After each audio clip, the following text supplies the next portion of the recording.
Hello, podcast listeners. We know podcasts are a great way to catch up on a program that you may have missed on KSJE, and it's provided as a free service of this radio station. But you know, KSJE is now listener supported, and so while you enjoy this podcast, we hope that you'll also take some time to join KSJE. Become a member today. It's quite easy to do. Just go to our website at ksje.com/support and pick the level of support that best matches your budget. Thanks again for listening. Here's your podcast. KSJE is supported by San Juan Regional Medical Center, a community-owned and operated hospital. Here for you when you need us. From emergency care to routine checkups and screenings, caregivers are here and ready to provide the safe, high-quality care you need close to home. Online at sanjuanregional.com with the latest health information and resources to help you live life better here.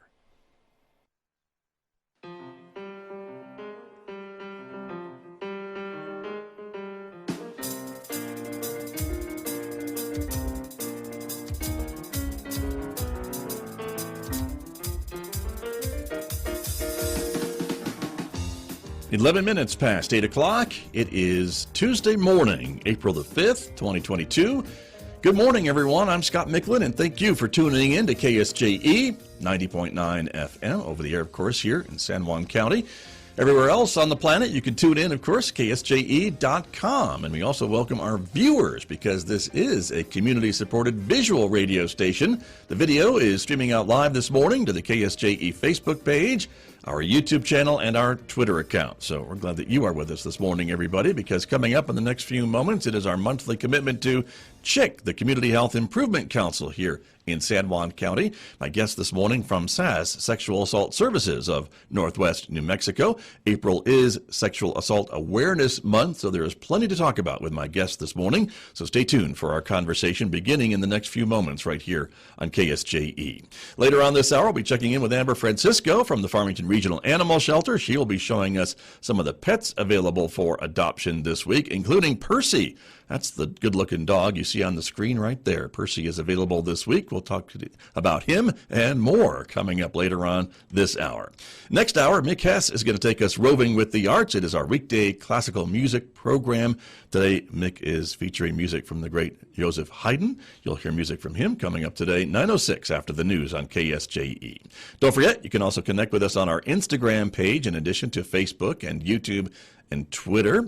And if you're a podcast person, we invite you to subscribe for free to KSJE Podcasts, wherever you listen to podcasts, and you can check them out on popular podcast apps like iTunes and Spotify and iHeart and Google Podcasts and Pandora and much, much more. Check us out. Take us with you. Subscribe for free.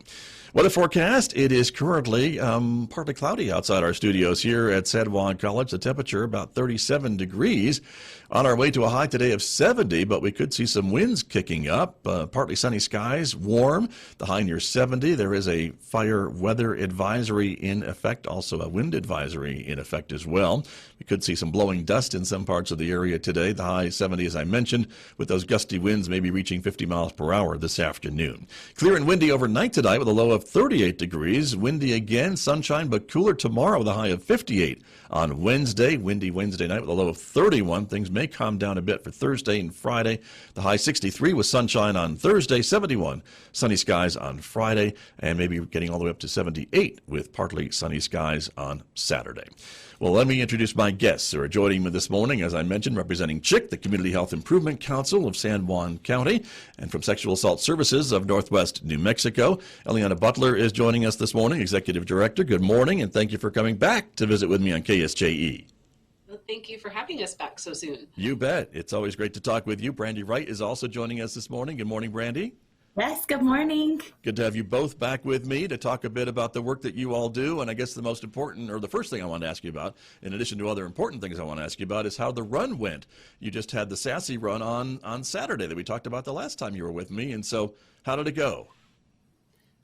It went great. We had a really good turnout. We had over 60 runners and walkers.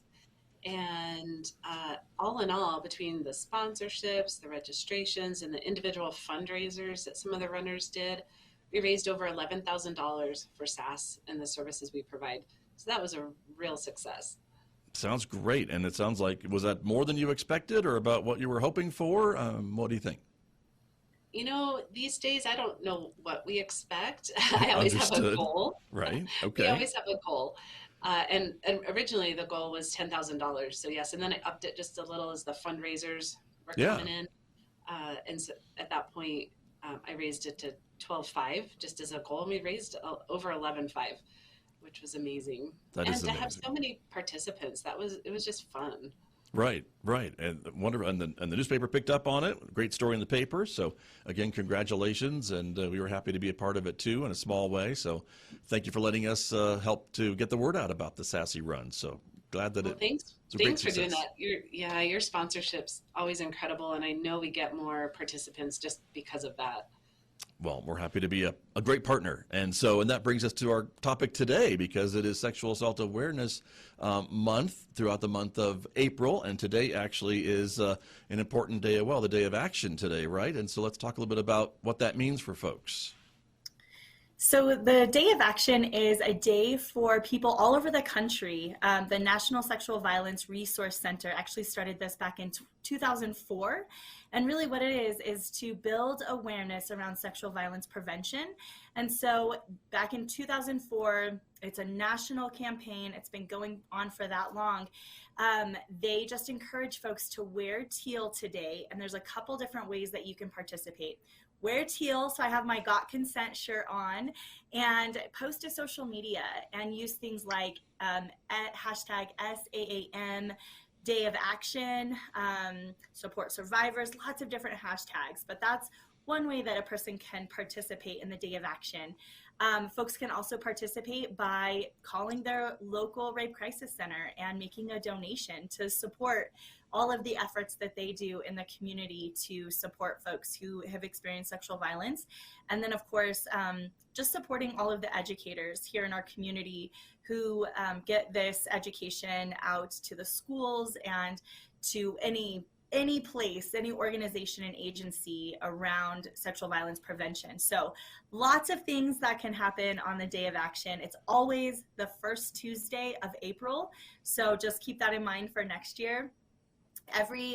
Always the first Tuesday of April is going to be the day to wear teal. So that's today. There you go. Very good. So we'll see a lot of teal around today is what you're telling us. Yes. Which is at San Juan College today, if you are wearing teal and you go in front of the clock tower and take a selfie, take that over to the Student Activities Office or the Native American Center, the Herencia Center, any of those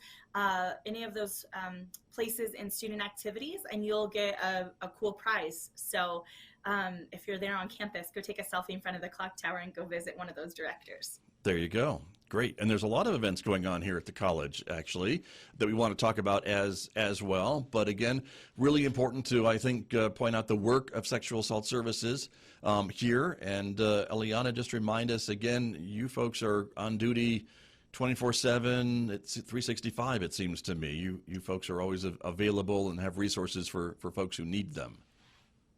Absolutely. Yes. So the services we provide range from the acute crisis response and care for someone who's recently experienced a sexual assault. That's the Sexual Assault Nurse Examiners program, along with our rape crisis advocates, which Brandy is one of. Our SANE and our advocates respond to the survivors at the time the assault occurs to provide medical care, forensic evidence collection, information resources, and to help folks and survivors make the decision that's right for them at the time. I will throw in, because sometimes I forget this, that all our services are free. So everything we talk about, there's no charge to the survivor or their family. And then we have therapy services. We do a lot, obviously, of community education and awareness. And then we have primary prevention education programs that we mostly do in the schools that are longer curriculums with students to help them really understand what sexual violence is, but then they can take a part in preventing it, and then at the same time also get help if they need it. Very good. And I would point out, too, that I think the one of the reasons that your services are free is because of these great fundraisers that you're able to do and the support from the community and other funders to keep them free for folks in the community, right? Definitely. We are a nonprofit agency, so we're mostly grant funded and or community supported. So we have over 25 different funding sources to keep those programs, those 5 programs I just mentioned, going all the time. And that's so important. Part of the commitment from our funders, and it also comes from the federal government. So VAWA, which is the Violence Against Women Act, which actually just got renewed, the feds and then down to the states have said victims of crime should not have to pay for the costs of those crimes. So along with the services we provide, we also connect survivors with much needed emergency funding to help pay for those things that are a result of the crime. So some of those examples are if someone's glasses are broken, those can be replaced at no charge to them. If a lock was broken or a window, if they need counseling services ongoing, I mean, what we do is free. But for example, for children, if and when they experience a sexual assault, they can apply, their families can apply on their behalf to what's called the Crime Victims Reparation Commission here in New Mexico, and every state has one that then over their lifetime will cover the costs that may come down the road, like mental health care. Gotcha. That's good to know, I think, because maybe a lot of folks aren't aware of that resource that is available in our state as well as all the other states, as you mentioned, for folks. Again, there may be, unfortunately, long-term effects from sexual assaults, and so while someone may not think about it today, that they may be in need of services down the road, as you mentioned. Right. That's very important. Let's talk about some of the events that are happening here at the college during the month of April. And of course, they're open to the community and open to students as well. One of the things the college is doing today is a mindfulness event, I believe. Yeah, Nicole Leisman is actually heading up this entire series, I guess is the best way to describe that. So each week, she's meeting with students to around mindfulness and wellness. And so this week is what is mindfulness, just talking about what it means to be mindful. And then over the next 3 weeks, she's going to go through a guided meditation with students and folks. They're going to do a body scanning and progressive muscle relaxation. That's in the 3rd week of April. And then on the 4th week, they're going to do a mindfulness walk where they're just getting together and being very mindful and just, I think, getting outdoors, and all of those things are so good for our mental health. And so that's what that entire thing is centered around. And Nicole Leisman is just a wonderful person, and she's the perfect person to head that up. Right. Well, we've been hearing a lot, I think, about mindfulness and how important it is for everybody, not just a college student or whomever, to be mindful and aware of what's going on around us and things along that line. And so this is happening again today. It looks like 6 to 7 p.m. virtually, and then tomorrow morning in person, maybe 11:30 to 12:30, right here at the San Juan College Student Center, room 1621. Yeah. As I read it off the screen for our radio audience who can't see it.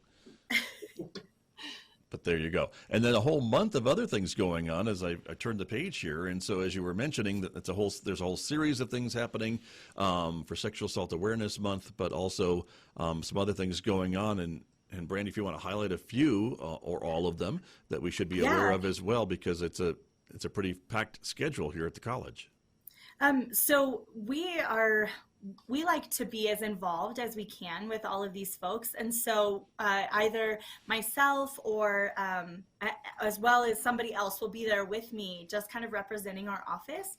So we're meeting with the nursing program actually on the 7th, on Thursday night, to just meet with them and explain to them what it means to be a SANE nurse. They are all about to go into the field, and so this might be something that they're interested in down the road. And so just sort of explaining to them what being a SANE nurse looks like and how to do that. So we're really excited to meet with those future nurses. And then we get to meet with the Latina community And we are specifically going to be talking to them about children and how to prevent child sexual abuse or signs of child sexual abuse. And we also will be meeting with the Student Success Center.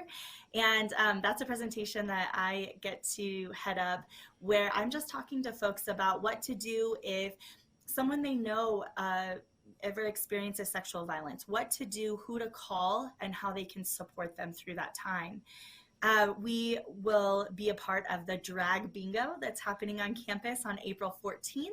That is at the Student Success Center. They're the ones who are in charge of it in the Student Sun Lounge. There are some drag queens and kings that are very excited to host drag bingo. I think that sounds like a really fun event. And they are going to highlight sexual assault prevention, sexual violence prevention that night as well. And then the Native American Center will be showing a documentary. I watched the trailer for this, and so I want to encourage folks out there to find this trailer. It's called Bring Her Home. It's by Twin Cities on PBS. They have talked about bringing the director here, and what they're going to do is they're going to very specifically talk about what this film is about and how it was made. But basically, it tells the story of 3 Indigenous women fighting to vindicate and honor their missing and murdered relatives. So it's really centered around the missing and murdered Indigenous women movement, and talks specifically about how this epidemic that is happening in our country, and really is just trying to bring light that this is very real and it's happening. And sometimes it's something that people just don't even know exists or is, a problem. And so that's really what this is about, is just bringing light to this issue and just trying to help people understand it so that we can end missing and murdered women and children. Right. Let's see. We also, there's going to be Denim Day, of course, on the 27th. This is a campus-wide event where you're going to see professors and faculty members and students. Everyone will hopefully be wearing jeans of some sort or denim, just to recognize what happened a very long time ago around this woman who was wearing jeans and was assaulted, and why we recognize Denim Day on the 27th. Very good. And there's another event, I think, about just another presentation about SAS on the 27th as well, right? Yes.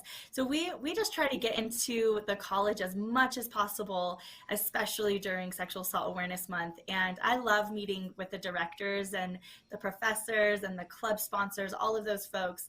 They're always so generous with their time to meet with me and just give me some space to share this education and information. So we always really appreciate that. Very good. Very good. And so for some of these events that we've mentioned, some of them are in-person events, but others are available on Zoom. The film is an in-person event on the 14th, and so we should mention that. The other, the Drag Bingo event is an in-person event at 7 p.m. also on the 14th. But there are other options for joining by Zoom as well for some of these things that we're talking about this morning. Yeah, I think that's one of the things we learned through the pandemic, is that we, while meeting in person is really important, sometimes accessibility is definitely at the top of that importance list. And that means giving folks an option to be able to meet virtually. And so we definitely want to make sure that folks have both of those options available to them. So if you are somebody who's not able to make it to the in-person portion, presentation or event, there's always going to be a virtual link that is going to go with each one of these events, simply for accessibility. We want folks to be able to come and enjoy and learn. Very, very true. Very true. You mentioned the presentation by one of your nurses coming up on, I believe, Thursday. And Eliana Butler, that leads me to ask you about the need for nurses at SAS. Is that still something that you are looking for, is to add more nurses to your staff? Yes, and you can ask me any day of any year, and I will say yes. Okay. So it's such a unique position and job in the forensic nursing field. And so the way we talk about it with nurses is it's a whole new avenue of nursing practice that is very specialized, and it takes a really unique person to be able to do it. And in our area, forensic nursing, it really is focused around SANE and the sexual assault nurse examiners. We currently have 3 nurses who are rotating every day to provide those exams. And then we have a nurse practitioner who does our delayed children's exams. What we know about kids is they often don't disclose within the initial, which is the 3-day time frame from when that assault happened. And so we have the ability to provide anyone under the age of 18 with an exam after the 3 or 5-day window, depending on their age. So that's really crucial.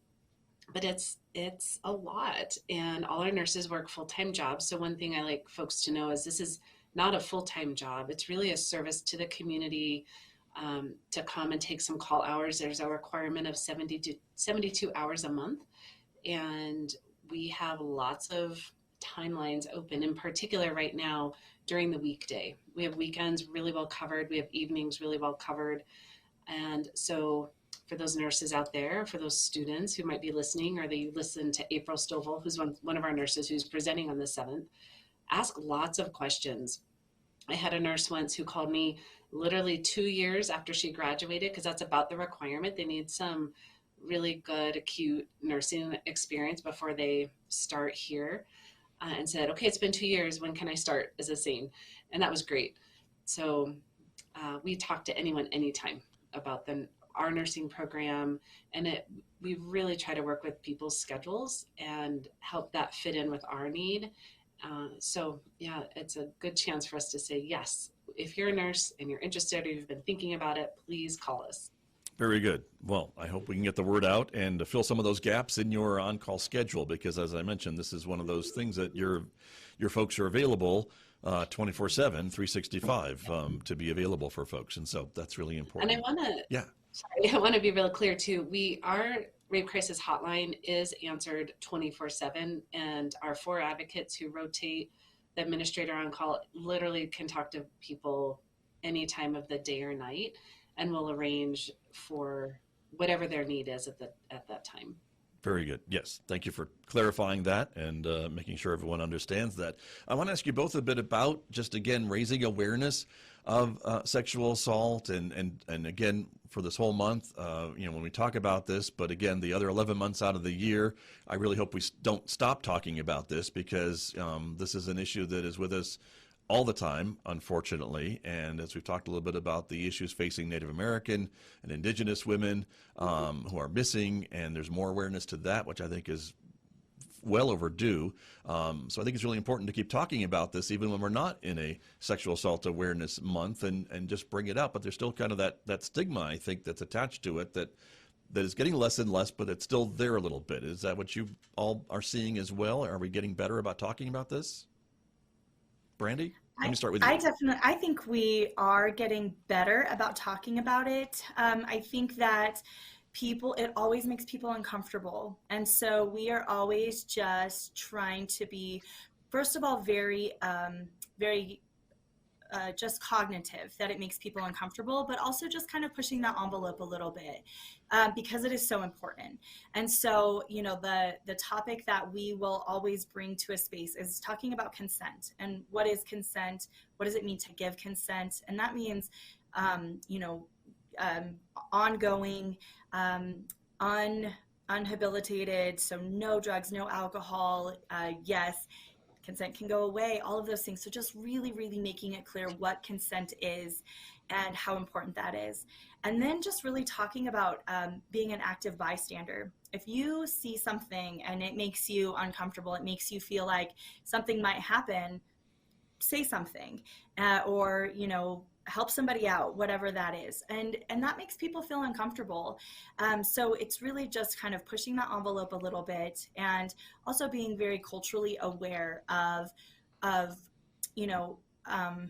how people feel and how people perceive sexual violence. And so just being aware of that, not skirting around the issue in any kind of way, but really just being gentle culturally and cognitive of it. So whenever we go into a space, we know our audience, and we try to be very aware of some biases that the audience might have. And so we sometimes try to speak to those biases to help change the thought process and the culture around this, because ultimately that is what prevention is culture change. And so it's just building information, building education, and talking about how this is a continuum of harm and what leads to this type of violence. Right. Very true. Eliana, anything to add to what Brandy was saying about having these conversations and being willing to talk about it with folks? No, and Brandy speaks so well about what we do and why it's so important. I did want to highlight that for SAM, Sexual Assault Awareness Month this month, the theme nationally is building safe online spaces together. So that's another component of where we find boundaries really being crossed all the way to inappropriate and or leading to sexual assault and sexual violence. So having people understand online spaces also need to be safe. There's a ton of resources online, and I'll just highlight the website is the National Sexual Violence Resource Center. And they go through, there's whole sections for survivors and families and advocates. So that's just another place for folks to get resources and to understand how to help, especially kids and young adults, be safe online. So I just wanted to highlight the national theme, because that can be a really scary place, especially for parents who don't know what their kids are doing online. Brandy might have something to add around that. We're not doing anything super specific around that this month, but that is the national theme. Sure. And well, really good place to go. Right. I hear you. And I know, again, as we talk about online spaces and with kids on social media and sharing things, and folks seem to be very unfiltered when it comes to social media, even more unfiltered than they are maybe talking to someone in person. And I don't know, Brandy, if you've seen that and have to talk to folks about that and just what to be aware of and how to be so careful online, because you're right. I think we need more safe places online for folks. People get way out of control. Yeah.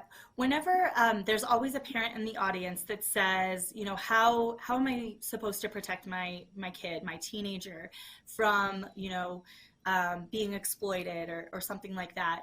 And ultimately it means having conversations with your teenagers, having conversations with your kids about this, specifically about how people can take advantage and can coerce and manipulate. And it's about just being really transparent with your children. Also, the person who is in charge of internet crimes against children, his name is Anthony Mays. I can't ever remember his title, but he works for the Attorney General's office.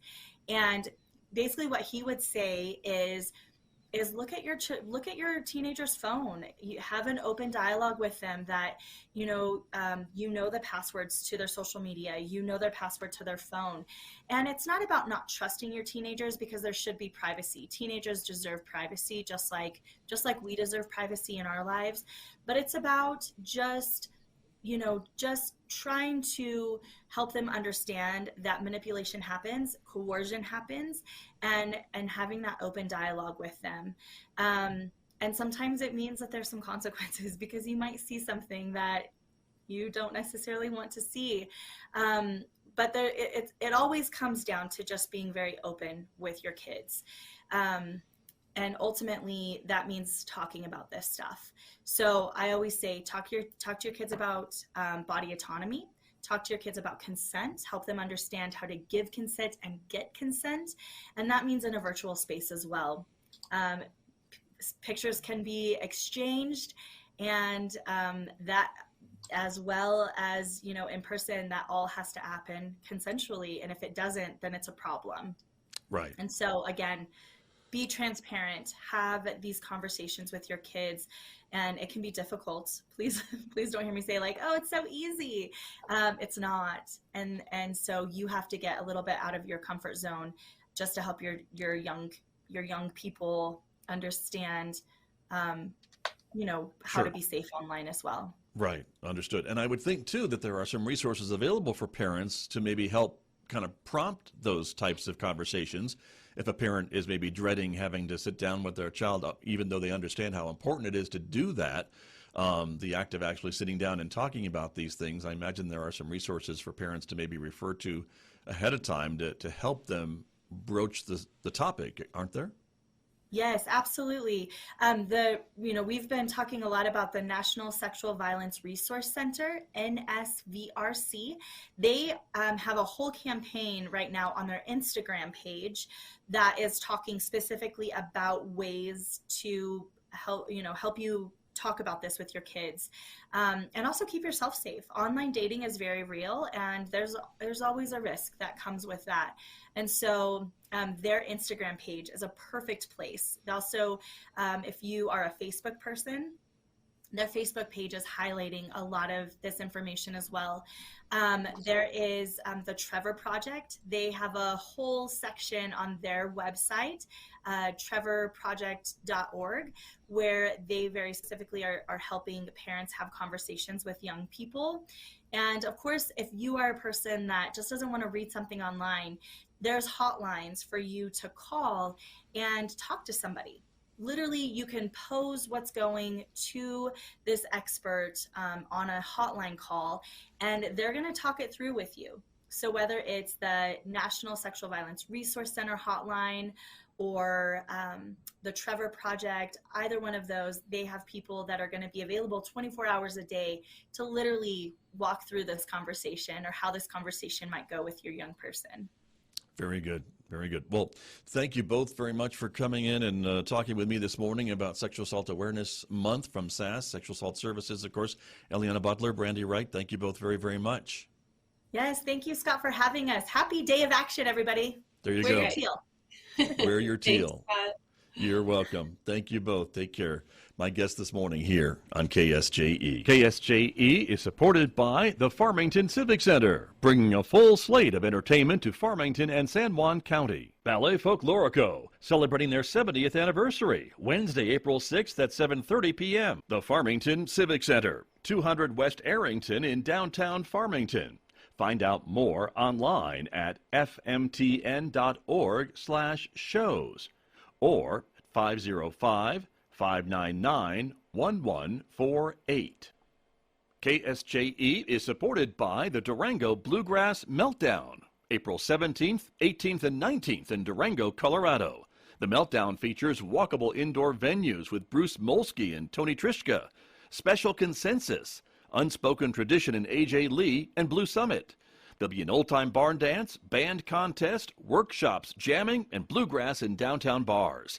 Find out more at DurangoMeltdown.com. KSJE and San Juan College present the Student Success Coaching Tip of the Week. Week 11, study with friends and study groups.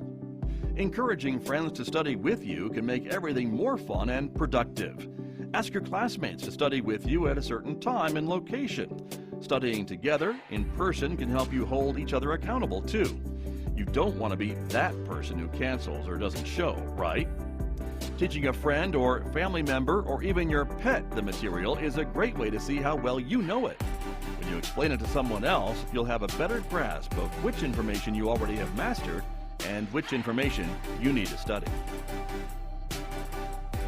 The Student Success Coaching Tip of the Week, presented by KSJE and the Student Achievement Center at San Juan College. Did you enjoy that podcast? We hope that you did. And if you did, share it with your friends. And if you really want to keep podcasts like this coming, please support KSJE. You can do it easily online at ksje.com.